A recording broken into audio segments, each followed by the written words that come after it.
अस्सलाम वालेकुम नाज़रीन, प्रोग्राम न्यूज़ मेकर्स के साथ मैं हूं आपकी मेज़बान ज़रिया आरिफ। कल तक हमारे प्राइम मिनिस्टर इमरान खान साहब जो कि ये दावा कर रहे थे कि उनके अलावा कोई ऑप्शन मौजूद नहीं है, आज वो कौमी असम्बली के ऐवान में खड़े होकर ये बयान दे रहे हैं कि कुर्सी आनी जानी चीज़ है, छोड़ने से घबराना नहीं चाहिए। उन्होंने ये भी कहा कि वो लोग जो कि -1 की बातें कर रहे हैं, उन्हें मैं ये भी बता दूं कि अगर वो -1 चाहते भी हैं तो याद रखें कि पीटीआई में अगर -1 हो भी जाता है तो -1 के बाद पीटीआई से ही लोग मंजर आम पर आएंगे। लेकिन हमारे प्राइम मिनिस्टर इमरान खान साहब आखिर ऐसा बयान क्यों दे रहे हैं? रातों रात ऐसा अचानक क्या हो गया कि गुज़िश्ता 2 रोज पहले उन्होंने इत्तेहादियों को शाये में मदऊ किया, वहां पर उन्होंने हुकूमत के ना जाने की बातें की, 5 साल पूरे होने की बातें की, और आज वो ये बयान दे रहे हैं कि कुर्सी आनी जानी चीज है। अपने एक्सपर्ट से इस हवाले से बात करेंगे कि क्या वाकई प्राइम मिनिस्टर को ऐसा लग रहा है कि कहीं ना कहीं कोई खतरा उनके लिए मौजूद है।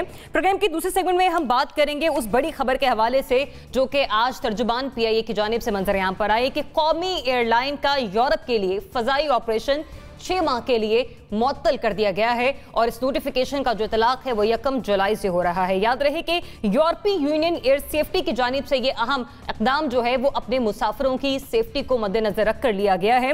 आपको याद होगा कि गुलाम सरवर खान साहब ने कराची तैयारा हादसे की रिपोर्ट जो थी वो पेश की थी कौमी असम्बली में। उस दौरान उन्होंने अबूरी रिपोर्ट पेश करते हुए कुछ तल्ख हकाइक मंजर-ए-आम पर रखे थे, उस हवाले से जो है आज ये चीज़ मंजर-ए-आम पर आई है। प्रोग्राम के तीसरे सेगमेंट में हम बात करेंगे उस एक अहम डेवलपमेंट के हवाले से कि जिसमें हमने कौमी असम्बली में देखा कि किस तरह से पाकिस्तान पीपल्स पार्टी और पीटीआई के दरमियान तल्ख जुमलों का तबादला हुआ और बात इस हद तक आगे चली गई कि अली ज़ैदी की जज्बाती तकरीर पर नवीद कमर साहब ने कोर्ट उतारने के बाद लड़ने का उन्हें चैलेंज दे दिया। हमारे जो सियासी रहनुमा हैं, इनकी जो पॉलिटिकल मॉरल वैल्यूज़ हैं, क्या वो दिन ब दिन ख़त्म होती चली जा रही हैं? क्योंकि जमहूरी निज़ाम में हुकूमत में पार्लियामेंट में बहुत कुछ होता है, लेकिन आज हमें ज़रूरत से ज़्यादा होता हुआ दिखाई। इस पर बात करने के लिए प्रोग्राम में हमारे साथ मौजूद होंगे तजियाकार lieutenant general retired Amjad Shoaib sahab. Program में हमारे साथ मौजूद होंगे सीनियर सहाफ़ी तजियाकार नासिर चौकदाई साहब, सहाफ़ी तजियाकार अतर वकार अजीम साहब भी प्रोग्राम में हमें ज्वाइन कर रहे हैं। So thanks for joining us. हमें ज्वाइन करेंगे सीनियर तजियाकार रजा रोमी साहब और अनीका निसार साहिबा भी अब से कुछ ही देर में हमारे साथ शामिल गुफ्तगू होंगी। तो सबसे पहले बढ़ते हैं प्राइम मिनिस्टर की स्टेटमेंट की जानिब जो कि आज उन्होंने कौमी असम्बली में दी। वो क्या कह रहे थे, जरा उन्हीं की ज़बानी सुनिए। ये नहीं कहा कि हमारी गवर्नमेंट नहीं जाने वाली, या मैंने ये नहीं कहा जिस तरह कभी को कह जी कुर्सी बड़ी मजबूत है। कोई मजबूत नहीं होता, अल्लाह के ऊपर होता है। आप आज हैं कल नहीं हैं, आप आज हैं कल नहीं हैं, मैंने जो कहा था वो मैंने नहीं कहा था। प्राइम मिनिस्टर की गुफ्तगू आपने सुनी और इसी से मुतालिक उन्होंने मजीद भी डिटेल में गुफ्तगू की। लेकिन बात फिर वहीं पर आ जाती है कि 2 दिन पहले प्राइम मिनिस्टर कह रहे थे कि उनके अलावा कोई ऑप्शन मौजूद नहीं है। आज वो इस तरह से बातें कर रहे हैं कि कुर्सी जो है वो आने जाने वाली चीज़ है, अपने नज़रिए पर कोई समझौता नहीं करना, ये भी प्राइम मिनिस्टर के अल्फाज थे। तो वज़ीर-ए-आज़म का ये कहना कि कुर्सी छोड़ सकता हूँ नजरिया, क्या वज़ीर-ए-आज़म के लिए कोई खतरे की घंटी बज रही है? नासिर चौकदाई साहब, आपको ऐसा लगता है कि कहीं कोई खतरा मौजूद है प्राइम मिनिस्टर के लिए जिन्होंने आज इस तरह की बात कर दी? नहीं, मेरा ख्याल है कोई खतरा वतरा तो फिलहाल नहीं है, लेकिन ये कि प्राइम मिनिस्टर, अब मुझे समझ में नहीं आ रहा वो करना क्या चाहते हैं। वो एक पॉलिटिशियन बनना चाहते हैं, वो एक रिफॉर्मिस्ट बनना चाहते हैं, वो ऐसा शख्स बनना चाहते हैं जिसका तारीख में जिक्र हो, या ऐसा शख्स जिसका तारीख में जिक्र ना हो। परसों जो कुछ कहा बहुत क्लियर था और उस पर कल हमने बात भी की थी, बल्कि जो जुमला उन्होंने इस्तेमाल किया है कुर्सी वाला, वो हमने बताया था उनको कि एक साहब ये भी कह गए थे और एक साहब तो अमीरुल मोमिनीन बनना चाहते थे। तो सबकी ख्वाहिशें जो हैं वो बेकार गई, हर ख्वाहिश पे दम निकले। प्राइम मिनिस्टर साहब ने आज जो कुछ भी कहा है वो बड़ा इम्पोर्टेंट है और इंतहाई गलत है। प्राइम मिनिस्टर ने कहा कि मेरे बाद अगर मैं चला भी गया तो एहतसाब और सख्ती के साथ जारी रहेगी। ऐसा नहीं होगा। प्राइम मिनिस्टर के बाएं तरफ जो साहब बैठे हैं वो बिल्कुल एहतसाब नहीं करेंगे, और उनके बाएं तरफ जो बैठे हैं वो तो कतई नहीं करेंगे पहली सफ़ के अंदर, और जो पीछे बैठे हैं अली ज़ैदी वगैरह वो चीखते रहेंगे कि एहतसाब करो, कोई एहतसाब नहीं होगा। उसके बाद पीटीआई ही ख़त्म हो जाएगी, पीटीआई की 2-3 धड़े हो जाएंगे, टूट जाएगा। पीटीआई वो तंजीम नहीं है जो बरकरार रहे इमरान खान के बाद, इमरान खान के बगैर। अब आप देखिए ना महातीर के साथ क्या होता है। महातीर वही गलती करते हैं जो उनको नहीं करनी चाहिए थी, पहले भी नहीं करनी चाहिए थी। वो जाते ही अपनी पार्टी तोड़ देते, और जब पार्टी तोड़ देते तो उसका नतीजा आपके सामने आता है कि वो दूसरा ग्रुप, वो ग्रुप जिसके घर से करेंसी नोट निकले थे, जिसके घर से गोल्ड निकला था, वो इक़्तिदार में आ जाता है और वो दोबारा महातिर से कहता है घर चले जाओ। तो ये यहाँ होता रहता है। पाकिस्तान में क्या नहीं हुआ है, पाकिस्तान में कितनी मकबूल जमातें खड्डा खाते लग गई हैं। उस पार्टी को देख लें आप, मुस्लिम लीग को देख ले, एक साहब होते थे खान अब्दुल कय्यूम खान, उनके बारे में कहा जाता है कि उनका जुलूस इतना बड़ा होता था कि नौशेरा से चलता था और पेशावर तक उसका आखिरी सरा मिलता था। तो क्या ऐसी हाल था, बेनज़ीर का भी यही हाल था। बेनज़ीर जब लाहौर पहुंचती हैं तो लाहौर में जगह नहीं होती लोगों की इस्तकबाल करने वालों की, इतने इस्तकबाल करने वाले। उसके बाद जो सामने आया वो यह है। तो तहरीक बहुत कमजोर विकेट पे खेल रही है। अगर तहरीक इंसाफ से -1 होता है तो माइनस ऑल है। सही, मतलब आप ये कह रहे हैं कि जो उनका आज का बयान है, आज की स्टेटमेंट है, वो एक वजाहत उन्होंने दी है अपने उस बयान की जो कि उन्होंने उस दिन इशाइये में दी थी। अदरवाइज फिलहाल उनको लेकर कोई खतरा इर्द गिर्द उनके मौजूद नहीं है। अतर साहब, सेम क्वेश्चन विद यू, आप समझते हैं कि प्राइम मिनिस्टर ने जो आज स्टेटमेंट दी है वो किसी खतरे को भांप कर दी है उन्होंने? देखिए, बज़ाहिर तो ऐसा लग रहा है, क्योंकि मैं इमरान को जानता हूँ 73 से, कि उसमें बहुत कॉन्फिडेंस होता था, फिर एक ईगो की बात भी होती थी। लेकिन पिछले 3-4 दिनों में जो इमरान ने तकरीरें की हैं उसमें कुछ कॉन्ट्रडिक्शंस भी आ रही हैं। और इमरान जैसा आदमी अगर ये कह के जी कुर्सी आनी जानी है मैं छोड़ दूँगा, कप्तानी भी बड़ी मुश्किल से छोड़ी थी, तो इस वक्त जो है तहरीक इंसाफ को, इमरान को ख़तरा खुद इमरान की अपनी वजह से और इमरान की टीम की वजह से है। क्योंकि आप देख लें कहीं पे भी, चाहे मीडिया में हो या पॉलिटिक्स, आप सिंध में देख लें कि क्या हो रहा है। अब चीफ मिनिस्टर सिंध ने जो कल बयान दिया था हम टैक्स नहीं जमा करेंगे, वो एक फ्रस्ट्रेशन थी जो पिछले ये कोरोना का जब से वो हो रहा है और जो एक सिंध की और फेडरेशन का आपस में झगड़ा चल रहा है, तो ये सारी चीज़ें हैं। और प्लस अब कुछ फोर्सेस एक्टिव हो गई हैं। बज़ाहिर तो अभी इमरान को ये है कि जाने का इतना उसको नहीं डरना चाहिए, लेकिन हाँ मोहतात होना चाहिए अपने लोगों से, क्योंकि इमरान के पास भी ऐसे लोग हैं जो चाहते हैं कि हम आ जाए पावर में। और अभी तक तो 2 नाम चल रहे थे, लेकिन देखें ऐसे और बहुत सारे हैं। बहुत सालों की बात है, मुझसे मैं और हुमायूं अख्तर फ़्लाइट में आ रहे थे, तो हुमायूं अख्तर जो है वो भी उस वक्त प्राइम मिनिस्टर बनना चाह रहे थे। तो ये सारी चीज़ें इस वक्त चल रही हैं। तो मेरा ख्याल है कि इमरान को उसकी ज़्यादा फ़िक्र है, क्योंकि गवर्नेंस बिल्कुल नहीं है। हर तरफ से अब यही कहा जा रहा है कि भाई अपने आप को ठीक कर लो, लेकिन ठीक करने वाली टीम इमरान के पास नहीं है। तो ये मेरा ख्याल है इस वक्त सबसे अलार्मिंग सिचुएशन कहीं ना कहीं है। मतलब कोई खतरा था जिसे उन्होंने भांपा, जिसके बाद उन्होंने ये सही। जनरल साहब, आपकी ओपिनियन क्या है इस बारे में? 2 दिन पहले प्राइम मिनिस्टर इंतहाई पुरएतमाद, इंतहाई खुद-एतमादी की वो बात करी, जैसे मैंने कल भी हम लोगों ने प्रोग्राम में डिस्कस किया। आज वो कह रहे हैं कुर्सी आने जाने वाली चीज़ है, -1 की बातें होना शुरू हो गई हैं, कोई खतरा लगे उन्हें? बिस्मिल्लाहिर्रहमानिर्रहीम। देखिए, जो कल हम बातें इनकी डिस्कस कर रहे थे, जो उन्होंने कहा कि मेरे अलावा कोई चॉइस नहीं है, तो मैंने उस वक्त भी कहा था कि ये एक ओवर कॉन्फिडेंट आदमी जो कि सियासत को शायद नहीं समझता। सियासत में तो बहुत कुछ हो सकता है, लिहाजा वो जो बातचीत थी वो अनरियलिस्टिक थी, वो दुरुस्त नहीं थी, उसमें एक तकब्बराना अंदाज था।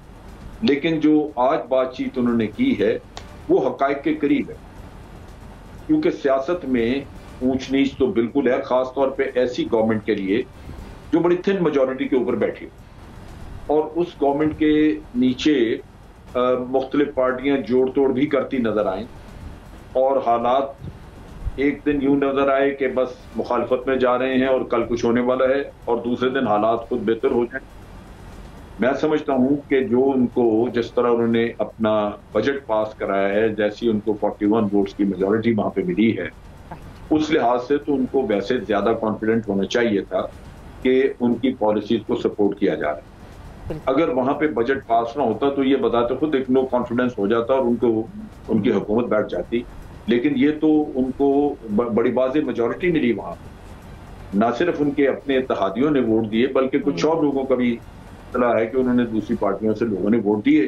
तो इन हालात में मेरा ख्याल है कि एक ऐसी स्टेटमेंट वो शायद सियासी नौयत की तो है, लेकिन उसमें मैं नहीं समझता कि कोई खतरे की उनको कोई घंटी बजी और उसकी वजह से उन्होंने ये कह दिया, क्योंकि उसी दिन एक दिन पहले वो अपना बजट पास करवा रहे हैं। तो मेरा अपना अंदाजा ये है कि इमरान खान ये जो थोड़े बहुत फैसले बदलते हैं वो लाजमन इनके कान में कोई जरूर बोलता है कि भाई ये तुम जो ये बात कर चुके हो ये दुरुस्त नहीं है, तो ऐसे नहीं, ऐसा रवैया होना चाहिए। तो उस नुक्ता निगाह से हो सकता है कि उन्होंने अपना कुछ स्टांस बदल के बात की हो, लेकिन एक ही दिन में 24 घंटे में ये कहना कि इतना बड़ा कोई खतरा पैदा हो चुका है कि एक दिन पहले वो समझते थे कि उनको हटाया नहीं जा सकता और दूसरे दिन ही उन्होंने कुर्सी आनी जानी कह दिया। मेरा ख्याल है ये एक रवायती किस्म की गुफ्तगू है, इससे ज्यादा आगे और कुछ नहीं। अच्छा रज़ा रुमी साहब, जनरल साहब ने भी एक पॉइंट हाईलाइट किया यहाँ पे बजट की अक्सरियत से मंजूरी के हवाले से। एक पॉइंट मैं भी यहाँ पर ऐड कर दूँ कि आज ही हमारे टीवी चैनल पर फैसल वावडा साहब का इंटरव्यू है जिसमें उन्होंने एक स्टेटमेंट ये दी कि एक बात बड़ी क्लैरिटी के साथ कह देना चाहता हूँ कि सिस्टम जो है वो वज़ीर आज़म की मातहत होता है, लिहाजा आने जाने की बातें कोई ना ही करे। कहीं इशारा दे रहे होंगे शायद, फिर प्राइम मिनिस्टर खुद असेंबली फ्लोर में यहाँ किस तरह की बात कर रहे हैं? देखिए, जाहिर बात है उनकी जो कल भी हमने इसके ऊपर बात की थी और कल और आज के मुकाबले में ना सिर्फ ये कि उनकी टोन में फ़र्क है बल्कि जो वो कह रहे हैं वो उस बात में भी फ़र्क है। सवाल ये है कि क्या ऐसी कोई बात हुई है 24 घंटे में? मेरा नहीं ख्याल कोई ऐसी बात हुई है और इतनी जल्दी ये चीज़ें होती हैं, मगर ये बात तो अब काफ़ी हद तक वाज़ेह है कि शायद अब खान साहब को भी खुद इसका अंदाज़ा हो रहा है कि जिस तरह से उनकी हुकूमत के बारे में एक तासुर जो है वो राय आमा में गहरा होता जा रहा है और जिस तरह से उनको खुद दिखाई दे रहा है कि ये इस तरह से ज़्यादा देर नहीं चल सकता ये पूरा मामला। क्योंकि देखिए, जो भी आप कहिए टीम के मसाइल हैं और उनके ऊपर बहुत बात की जाती है, या पिछली हुकूमतों ने जो डाके डाले और चोरी की और उसका खमियाजा इनकी गवर्नमेंट को भुगतना पड़ा है। हकीकत यह है कि खान साहब की अपनी जो तजुर्बा है एडमिनिस्ट्रेटिव और सियासी, उसकी शदीद कमी दिखाई दी है। उनके दो साल होने को है उनके इक़्तिदार को, और उसमें उनकी अप्रोच जो है वो बिल्कुल सियासी नहीं है। वही सोलिक वाला ख्याल है, अपोजिशन के साथ काम नहीं करना, पार्लियामेंट को नज़रअंदाज करने वाली बात है, और ये कि हर वक्त पीछे की तरफ देखना कि पिछली गवर्नमेंट्स ने क्या किया है, हर चीज़ उनको मोरद इल्ज़ाम ठहराना। उनको भी आइडिया हो गया है कि ये काफ़ी नहीं होता और ये इस तरह मामला चलता नहीं है। और अगर कोई तब्दीली होती है, इन हाउस चेंज होती है वगैरह वगैरह, तो वो उनका जो इशारा है वो बड़ा क्लियर है कि वो पीटीआई के अंदर से ही होगा। मेरा नहीं ख्याल कि कोई इमीडिएट थ्रेट है गवर्नमेंट को, और ना ही खान साहब कहीं जा रहे हैं, क्योंकि उन्होंने जो बात पहले कही थी ऑप्शन ना होने की, वो बात काफी हद तक दुरुस्त है। अच्छा। कि अभी कोई और ऑप्शन नहीं है, और खुसूसन मुक़्तदर क़ुव्वतों के लिए जो इसमें एक स्टेक होल्डर हैं और एक अहम किरदार अदा करती हैं, अभी इमरान खान ही बेस्ट ऑप्शन दिखाई दे रहे हैं। लेकिन यकीनन वो कुछ इशारे भी पड़ रहे हैं, उनको शायद कुछ लोग ब्रीफ भी कर रहे हैं, और इस लिहाज से उन्होंने हमेशा की तरह ये वाला एक वो जो है बयान दे दिया है, बयान बिल्कुल एक ऐवान का इन्होंने इस्तेमाल करते हुए अपनी स्टेटमेंट जो है वो अपना मौक़िफ़ सामने रखा। अनिका साहिबा, थैंक्स फॉर जॉइनिंग अस। परसों तक ये बातें कि कोई ऑप्शन मौजूद नहीं, आज ये कहना कि कुर्सी आनी जानी चीज़ है, यहाँ तक कि -1 तक सुनने को मिला आज हमें। देखें, ये एक बड़े मज़े का बयान था आज। इस बयान को आप जिस सिमत में डालना चाहें आप उस सिमत में डाल सकते हैं। वज़ीर आज़म साहब ने जिस तरह से कहा, वो उन्होंने ये कहने की कोशिश की कि ऑपोजिशन ये चाहती है कि -1 हो जाए, क्योंकि वो चाहते हैं कि किसी तरीके से जो भी मामलात एहतसाब के चल रहे हैं वो या तो स्लो डाउन हो जाए या अंडर द रग डाल दिए जाएं या उनको छोड़ ही दिया जाए। तो -1 वाला उनका ख्वाब पूरा नहीं होगा। इससे पहले ऑपोजिशन में से आवाज़ें बुलंद होती रही हैं कि इमरान खान साहब नहीं चलने चाहिए, इनकी जगह कोई बेहतर शख्सियत ला के बिठा दी जाए, इन हाउस चेंज कर दी जाए। इस तरह की बहुत सारी चहमगोइयाँ चलती रहीं। तो वो बेसिकली पैगाम देना चाह रहे थे ऑपोजिशन को कि -1 नहीं होने वाला, और अगर हो भी जाए तो पीटीआई के सारे लोगों का वही नज़रिया है जो उनका नज़रिया, और नज़रिया तब्दील नहीं होगा, मामला उसी तरीके से आगे बढ़ते जाएंगे, चाहे -1 हो, 2 हो या 3 हो। लेकिन अगर उसको दूसरे जाविये से लें और फवाद चौधरी साहब की बात से मिला लें कि 6 से 7 महीने दिए गए हैं और 6 से 7 महीने के अंदर अंदर अपने परफॉर्मेंस को बेहतर करना है, तो फिर मामला दूर तलक जाता हुआ नजर आ रहा है। और फिर अगले साल की शुरुआत में कुछ चीज़ें गड़बड़ होते हुए नजर आ रही हैं अनटिल और अनलेस चीज़ों को संभाला ना दे दिया गया। और मेरे नज़र में इमरान खान साहब प्राइम मिनिस्टर ऑफ पाकिस्तान अभी चीज़ों को संभाला देने की तगोदो में ही लगे हुए हैं। उनकी पूरी कोशिश है कि किसी तरीके से जो भी मामलात उखेड़ पिछाड़ करनी है, चाहे अपनी जो काबीना है उसके अंदर, या फिर मामलात को सही सिमत के अंदर डालना है, या तमाम चीज़ों को डायरेक्शन देने की जो गर्ज है उसके हवाले से बात कर लें। वो चाह रहे हैं कि किसी तरीके से मामलात जो बिगड़ते हुए या हाथों से निकलते हुए नज़र आ रहे हैं वो संभल जाएं। At this point in time वज़ीर आज़म साहब का एक -1 या एक को हटा देने वाली बात करना कोई बहुत ज़्यादा परेशान कुन बात नहीं है। चीज़ें एज इट इज़ चलेंगी, इमरान खान साहब अपनी कुर्सी पर मौजूद रहेंगे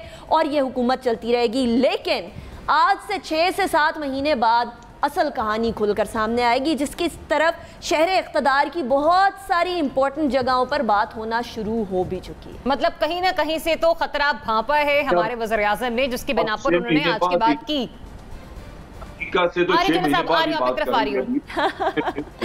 डन चैनल साहब 6 महीने बाद इसी फोरम पे चले मेजॉरिटी की, लेकिन राय यहीं पर है आवाम के सामने, आप लोगों के सामने ये टिक मार्क्स हैं कि प्राइम मिनिस्टर ने कोई खतरा नहीं भांपा, कोई कहीं कुछ ऐसा होता हुआ दिखाई नहीं दे रहा। उन्होंने दी ऐवान का उन्होंने इस्तेमाल किया जो कि अच्छा रहा, एक प्लेटफॉर्म था, और उन्होंने सब पर वाजे कर दिया। अनिका ने कहा कि बेसिकली वो अपोजिशन को क्लियर करना चाह रहे थे कि वो -1 की बातें करना छोड़ दें, प्राइम मिनिस्टर इमरान खान कहीं नहीं जा रहे। आगे बढ़ते हैं, एक और अहम मामला कि पाकिस्तान इंटरनेशनल एयरलाइन का यूरोप में परवाजों का इजाजतनामा 6 माह के लिए मनसूख कर दिया है। बहुत बड़ी खबर है ये, क्योंकि यूरोपीय यूनियन फजाई सेफ्टी एजेंसी की जानिब से किए गए इस फैसले का इतलाक 1 जुलाई से होगा और ये वक्त ज्यादा दूर नहीं। याद रहे कि वफाकी वज़ीर बराए हवाबाजी गुलाम सरवर खान साहब ने कौमी असम्बली में कराची तैयारा हादसे की रिपोर्ट पेश करते हुए पायलट्स के जाली लाइसेंस का तस्करा किया था, और यह खबर आग की तरह फैल गई थी और इंटरनेशनल मीडिया पे भी एक हाइप क्रिएट इसने कर दी थी, जिसके बाद उसके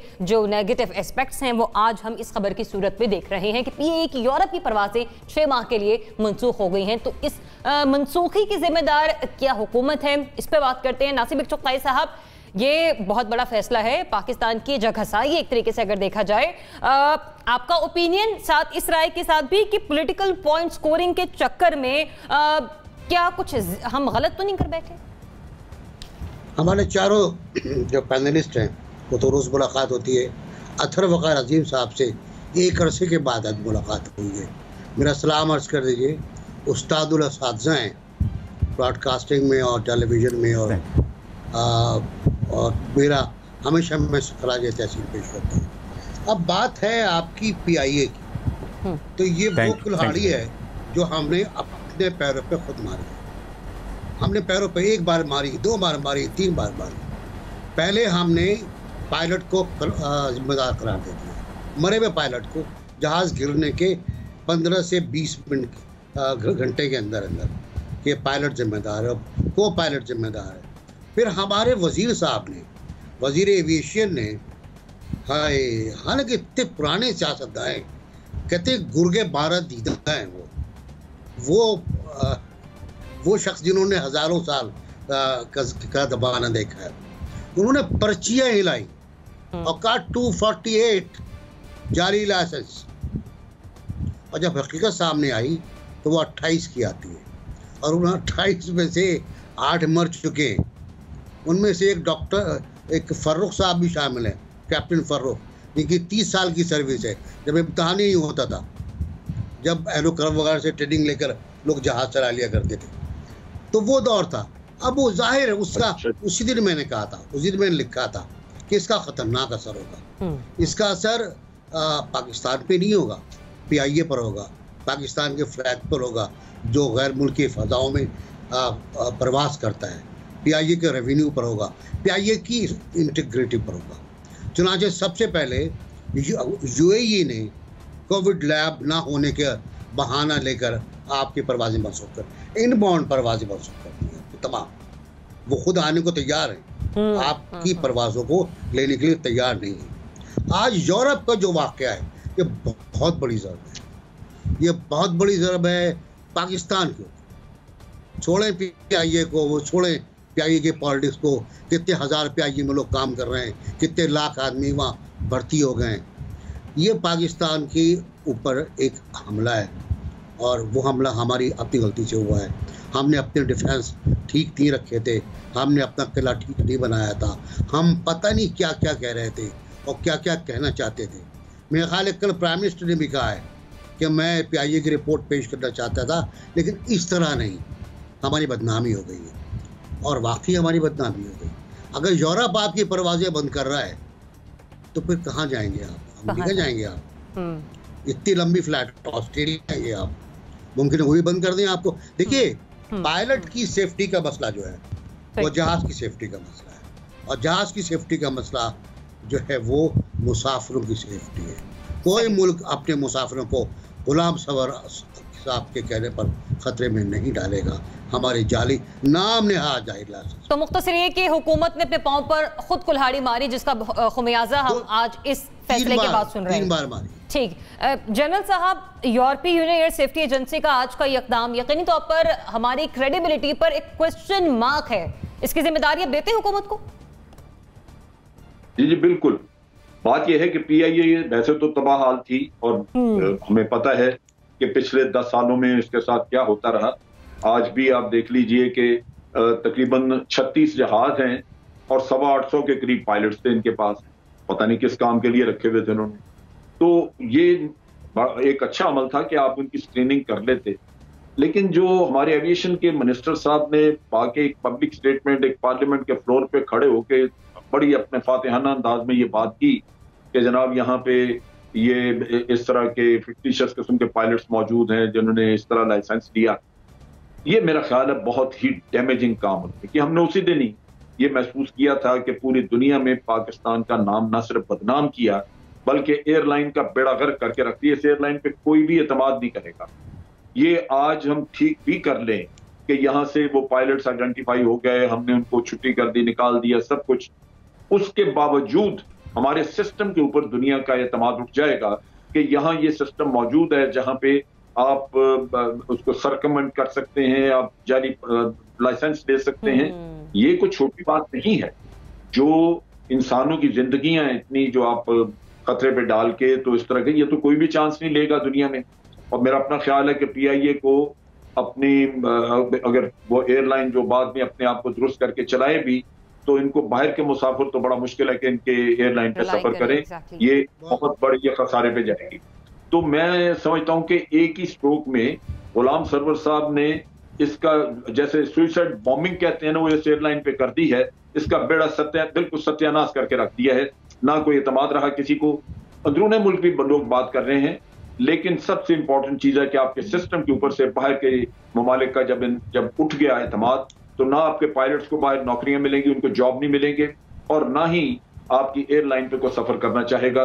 ये बहुत बड़ा इन्होंने एक मैं समझता हूँ एक बहुत ही बड़ा नुकसान किया अपने मुल्क का भी, एयरलाइन का भी, और मुल्क के ऊपर जो एतमाद थोड़ा बहुत था किसी जमाने में हमारी एयरलाइन पे एतमाद था दुनिया का, वो भी तकरीबन शटर करके रख दिया। तो ये बहुत बड़ा नुकसान हुआ है और सिर्फ एक गलती की वजह से कि ये आके पब्लिक में आके तो इतनी बड़ी स्टेटमेंट दे के फातिहाना अंदाज में वो फारिग हो गए, हमारा भी एयरलाइन भी फारिग हो गई उसके साथ। अतहर साहब, जिस तरह से आज का फैसला है मुल्की सालमत को यकीनी तौर पर इससे नुकसान अलग पहुंच रहा है। मौशी पहलू से देखा जाए तो भी नुकसान कोई छोटा नहीं है, वो भी ऐसी सूरत में जब पाकिस्तान मौशी तौर पर इंतहाई ज़बोहाली का शिकार होता हुआ दिखाई दे रहा है अपनी पॉलिसीज़ की वजह से। फिर ऊपर से ये फैसला ये डालते हैं आप इसकी जिम्मेदारी इस हुकूमत पर?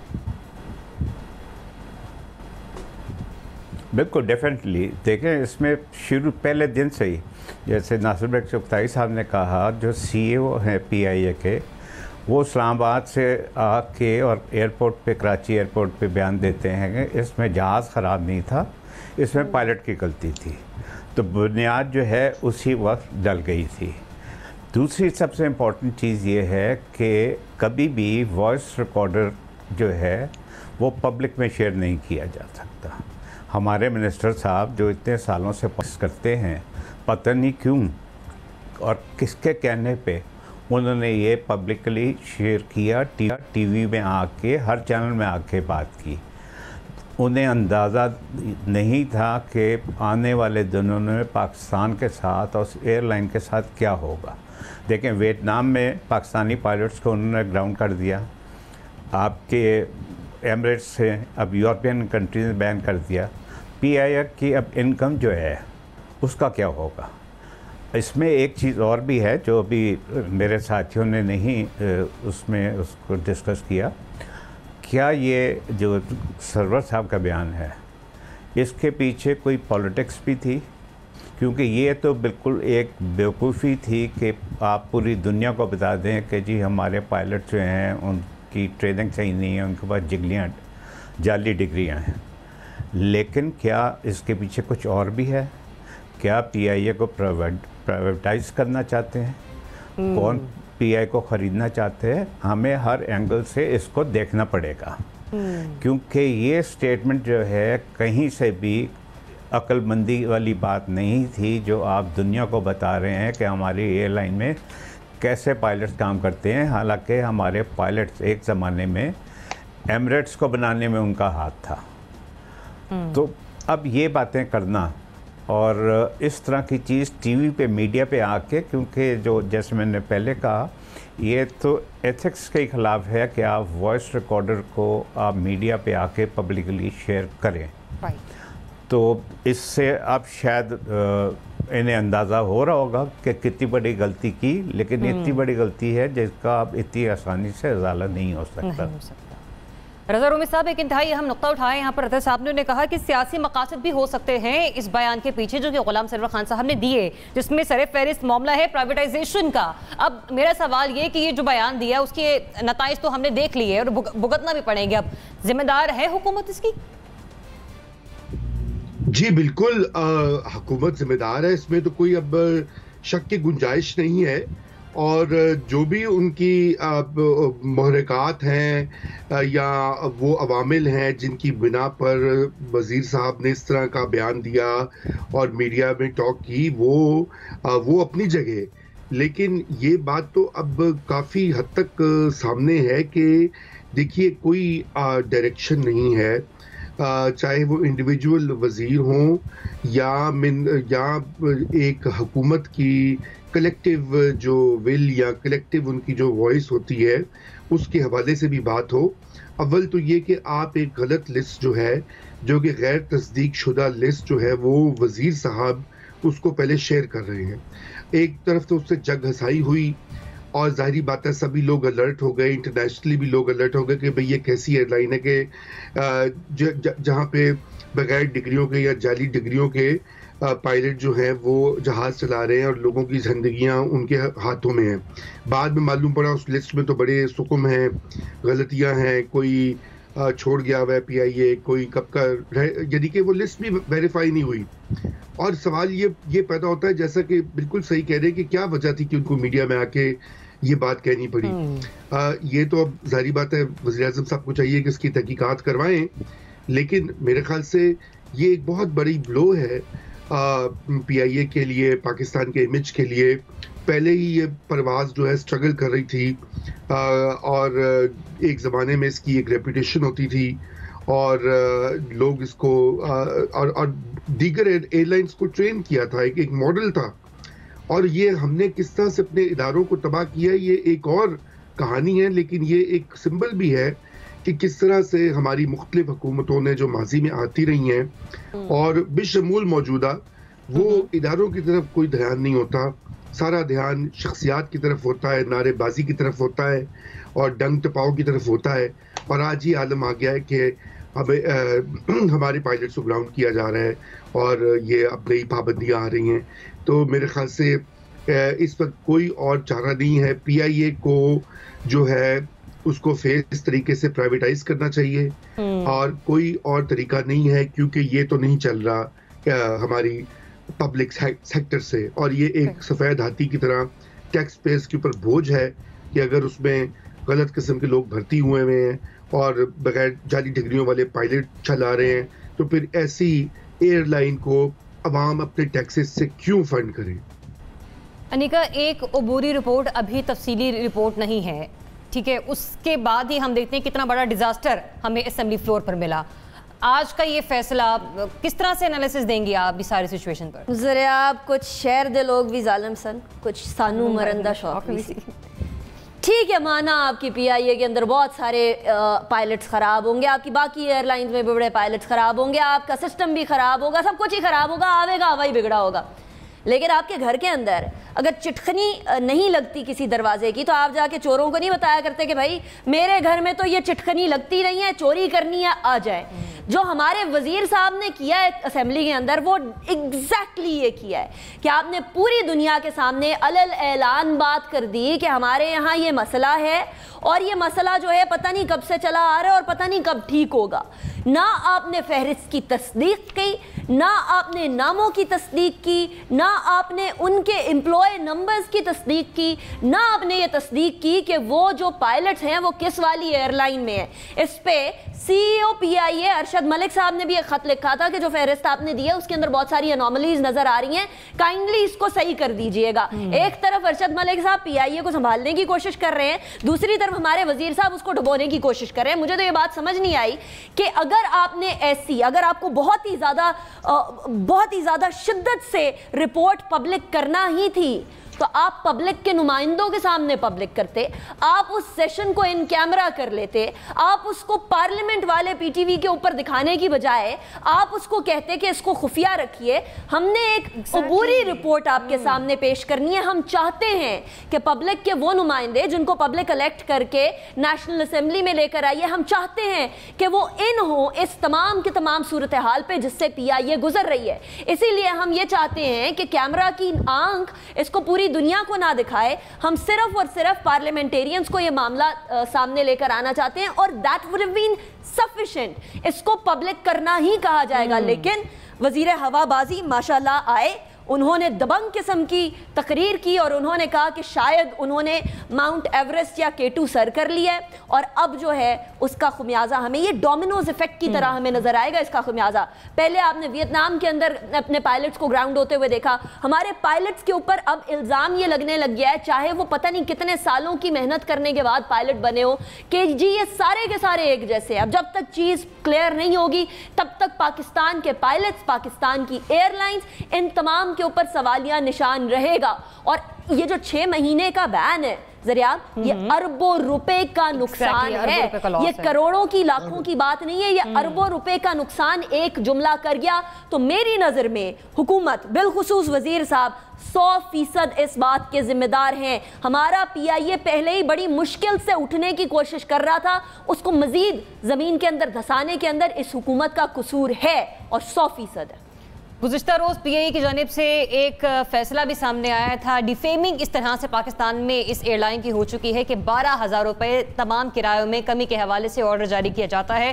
कार्गो सर्विस के हवाले से भी 30% किरायों में कमी कर दी गई है। ये तो हमारे डोमेस्टिक जो थे वो इशूज़ थे, लेकिन इंटरनेशनल पाकिस्तान को कितना इस पर हजीमत का सामना करना पड़ा, किस तरह से जगहसाई हो रही है, वो आज के फैसले से वाज़ेह तौर पर मंजर आम पर आ चुकी है। मुझे बट ब्रेक की तरफ, ब्रेक से वापस आते तो बात करते हैं कौमी असेंबली के ऐवान की, जहाँ पर आज सियासी दंगल देखने को मिला। Stay tuned.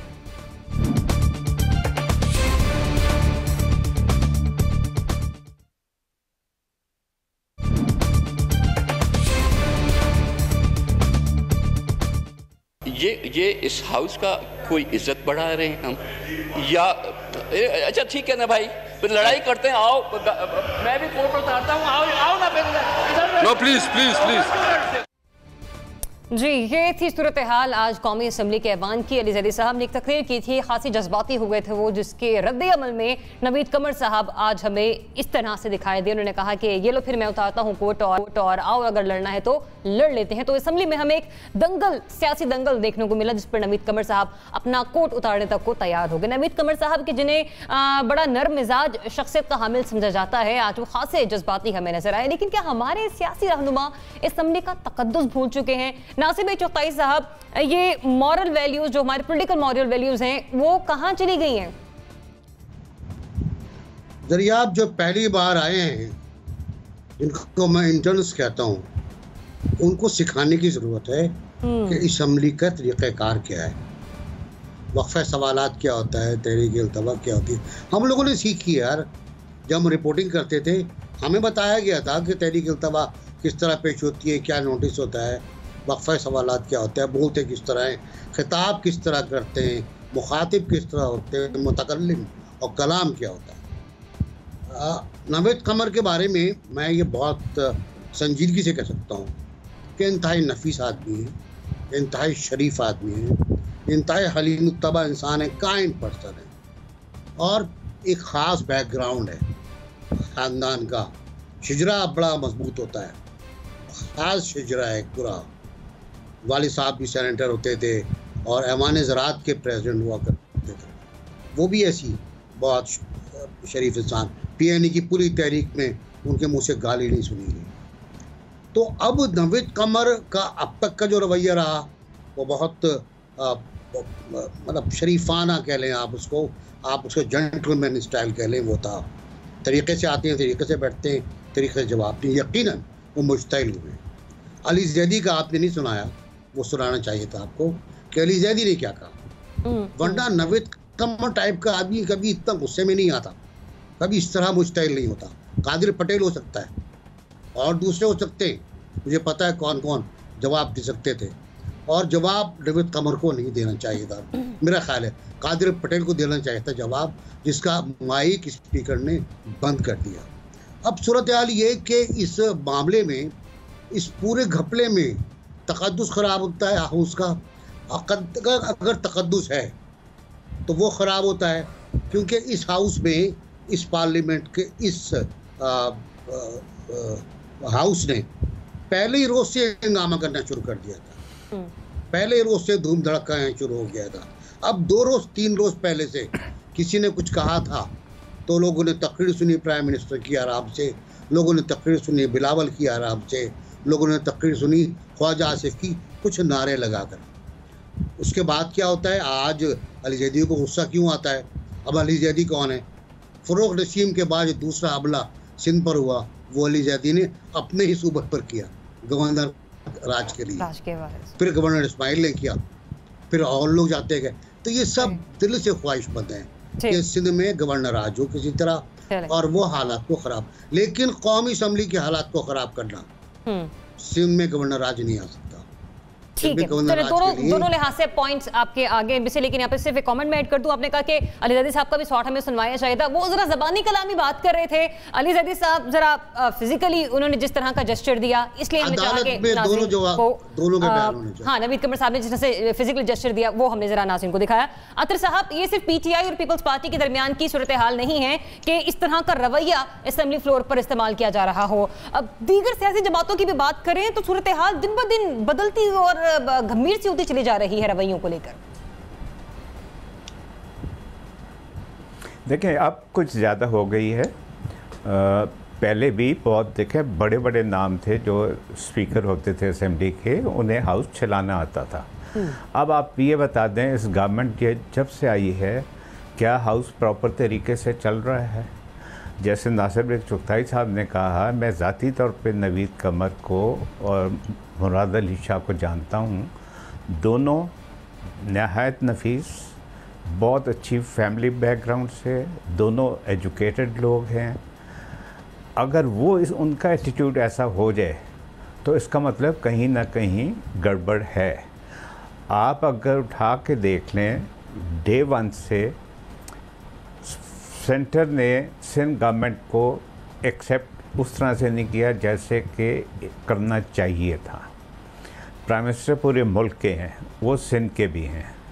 यहाँ पे हर दूसरे दिन आप देख लें होता क्या है, अली ज़ैदी कराची आएंगे तो वो सिंध गवर्नमेंट के साथ जो कर सकते हैं वो करके चले जाएंगे। 2 दिन बाद शमीम नकवी साहब कुछ कर जाएंगे। अभी एक वो एडवाइज़र हैं डॉक्टर साहब, ये भी नए नए आए हैं, इनको पहले कभी मैंने देखा नहीं था। ये सिंध में गए और एक ऐसे हॉस्पिटल की फुटेज बना के गए जो 5 साल से अबेंडन है। तो जब आप इस किस्म की चीज़ें करेंगे, आप डेफिनेटली फिर दूसरी साइड भी कब तक खामोश बैठी रहेगी।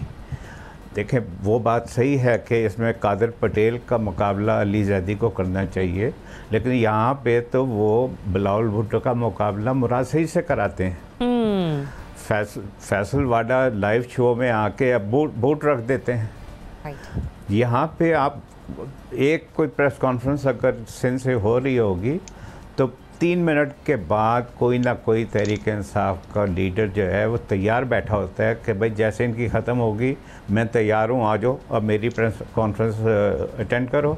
और उसके बाद सबकी फिर सॉरी मैं लफ्ज़ इस्तेमाल कर रहा हूँ, वो माँ बहन करने शुरू कर देते हैं। ये रवैया जो है इसको प्राइम मिनिस्टर को देखना पड़ेगा। मेरे ख़्याल में प्राइम मिनिस्टर के पास कोई ऐसी टीम नहीं है जिन्हें वो बता सकें कि टीवी पे जाके कैसे बात करनी है और असेंबली में जाके कैसे बात करनी है। अगर प्राइम मिनिस्टर रेगुलरली असेंबली में आएंगे, डेफिनेटली वहाँ का माहौल भी सही होगा। यहाँ तो अभी ये है कि ओपन फॉर ऑल है, जो मर्जी जाए, टीवी में बात करनी है वहाँ कर ले, असेंबली में जो बोलना है वो कर लें। तो अगर यही हालात रहे तो ये कभी भी ठीक नहीं होंगे। देखें, पहले भी खुर्शीद शाह जब लीडर ऑफ अपोजिशन होते थे, वो उनको आप देख लें और गवर्नमेंट का वो देखें कैसा रवैया होता था। तो ये इमरान खान को इस चीज़ को भी देखना पड़ेगा। मतलब आप कह रहे हैं कि नवीद कमर साहब की अगर हम रिएक्शन की बात करें तो उससे पहले हमें ये देखना होगा कि अली ज़ैदी साहब ने ऐसे क्या हार्श अल्फाज का इस्तेमाल किया था कि उनका एक्शन ऐसा था जिस पर ये रिएक्शन हमें देखने को मिला।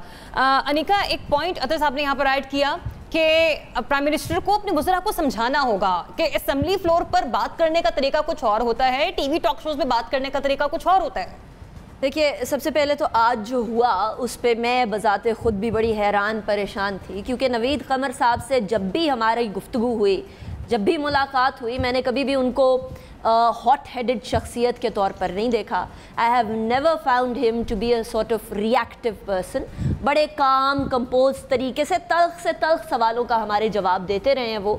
मैंने कभी उनको गुस्से में आते हुए नहीं देखा, तो आज मेरे लिए भी एक नई चीज़ थी। अली ज़ैदी साहब ने जो बातें कहीं वो ज़रा मैं थोड़ी सी सामने रखना चाहूँगी कि उज़ैर बलोच के मर्डर्स जो उसने किए वो जिसने करवाए वो भी ऐवानों में बैठे होते हैं, अली ज़ैदी ने ये कहा। इसके अलावा उन्होंने आपको दहशतगर्दी जो है कहाँ से शुरू हुई वो अल-जुल्फ़िकार की तरफ ले गए मामलात को, और of course indirectly People's Party को एक तरह से निशाना बना रहे थे। ये बातें बड़ी सोच समझ के अली ज़ैदी साहब ने आज फ्लोर ऑफ द हाउस पे कही, क्योंकि इससे पहले वो ट्वीट कर चुके थे कि मैं बिलावल भुट्टो जरदारी की स्पीच का रिप्लाई कल असेंबली में, यानी आज के दिन असेंबली में दूंगा, और वो उन्होंने दिया, अपनी तरफ से भरपूर दिया। अब जहाँ तक अतर साहब का पॉइंट है कि वज़ीर आज़म साहब को ये देखना होगा कि उनके इर्द गिर्द के वज़रा काबीना के लोग किस तरह की लफ्ज़ी इस्तेमाल कर रहे हैं, तो मैं इस बात से बिल्कुल मुत्तफ़िक हूँ। लेकिन अनफॉर्चुनेटली हुआ ये है कि पाकिस्तान तहरीक इंसाफ क्योंकि एक अवाम में से स्ट्रगल करके जमात के तौर पर उभरी है, 22-23 साल की स्ट्रगल है, तो गालिबन उनकी ज़बान या उनके अल्फाज भी इसी तरह के हो चुके हैं कि वो समझते हैं कि शायद जो कंटेनर है वही नेशनल असेंबली है, और जो ज़बान कंटेनर पर इस्तेमाल की जा सकती है वही नेशनल असेंबली में भी इस्तेमाल की जा सकती है, जो कि बिल्कुल ऐसा नहीं है।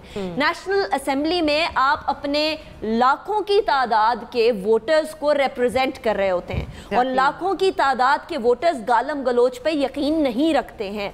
लाखों की तादाद के वोटर्स किसी भी तरीके से हार्श अल्फाज पर यकीन नहीं रखते। वो नहीं चाहते कि हम टीवी ऑन करें और नेशनल असेंबली के अंदर सूरत हाल कुछ इस तरह से हो कि शिकवा जवाब शिकवा की बजाय लिटरली हाथापाई तक बात आ जाए, जो आज आने भी वाली थी। तो हम किसी भी तरीके से, कोई भी वोटर किसी भी तरीके से किसी भी जमात को इस तरीके से नहीं देखना चाहते। नेशनल असेंबली एक आला ज़र्फ लोगों की जगह होनी चाहिए, और कोई भी अवामी लीडर जब नेशनल असेंबली की कुर्सी पे आके बैठ जाए तो उसे आला ज़र्फी का मुजाहरा करना होगा, वो गवर्नमेंट बेंचेस में से हो या ट्रेजरी बेंचेस में से। रज़ा रोमी साहब। जी बिल्कुल, अनिका ने जो कुछ कहा मैं वही कहना चाह रहा था। ये मर्तबे और मनसब का ख्याल ना करना, और ये कि कौमी असम्बली वो ऐवान है, वो जगह है जहाँ पे लाखों करोड़ों लोग जो हैं वो देख रहे होते हैं, और वो उसकी तरफ देख रहे होते हैं कि ये हमारे मुंतखब नुमाइंदे जो हैं वो क्या काम कर रहे हैं, क्या कानून बना रहे हैं, क्या पॉलिसी बना रहे हैं। उसकी बजाय ये तुंदो तेज़ जुमले और उसको एक अखाड़ा बना देना, ये बड़ी ही बदकिस्मती है और एक बहुत ही गंदी रविश है। और ये कोई खैर इस गवर्नमेंट में नहीं है, हमेशा ये समझ चाहता है कि ऐवान कुछ पता नहीं कोई ऐसी जगह कि वहां पे आपने दंगल लगाना है, पहलवानी दिखानी है, या WWF का रेसलिंग मैच जो है वो उसकी पेशकश करनी है। अब रही बात ये अली जैदी साहब ने, और इससे पहले भी होती रही है, या टीवी के ऊपर ये इन्होंने भी कहा वकार साहब ने कि वो जूता लेकर आ गए थे वजीर साहब। बात ये कि ये इस तरह की चीजें जो है इसका नोटिस क्यों नहीं लेते इमरान खान साहब। उसकी दो ही वजूहत है, यहाँ तो ये है कि वो खुद कहीं ना कहीं उसको कंडोन करते हैं कि पै जाओ अपनी अपोजिशन वालों को और इनको ठीक कर दो, क्योंकि कंटेनर के ऊपर हमने माशाल्लाह सबकी जो ज़बान भी देख रखी है, और जो गुफ्तगू का तरीका है और अपने मुखालिफिन को ललकारने का जो तरीका है वो भी देख रखा है, या ये कि उनके काबू में नहीं है। तो दो ही बातें हो सकती हैं ना। नहीं तो इससे पहले कई इस तरह के मौके आए हैं कि अगर इमरान खान साहब एक नई रविश क्रिएट करना चाहते हैं और बताना चाहते हैं कि बाकियों से बेहतर है वो और उनकी पार्टी, तो कम से कम वो यहीं से आगाज कर लें। सही। लेकिन सब sorry to interrupt you, point आपका आ गया, वक्त मेरे पास मुख्तसर है, प्लीज कॉपरेट कीजिएगा। जनरल साहब क्विकली प्लीज।